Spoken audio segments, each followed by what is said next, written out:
tukunna. Wane ne daga cikin ku yake suna? Ni ku fitar mun da masoyi na daga cikin ku. Ni ne kadai mai kudin karkara a gari. To yanzu Allah ya wayi. Ya zai, ni ban mun yarinyar nan kawai. Dan na fi kusanta. Ku ban mun ita kai. Kullum ba ta tuwo a gidana. Muna jin ka. Ni abu ya kamata a ce ku san mun da soyayyen nan ta biyar. 500. Mun siyan ma. 500. Talautin aljihu ne. To kun san yanzu me za a yi?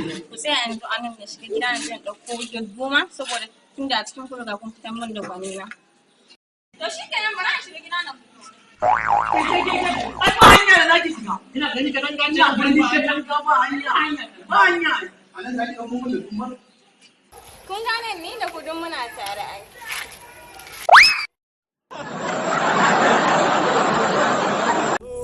My belly, my head, as you dey selling, you think say I know, you pretending you love me, they hurt me, why you dey job me, suddenly you're using my head, now my brain, they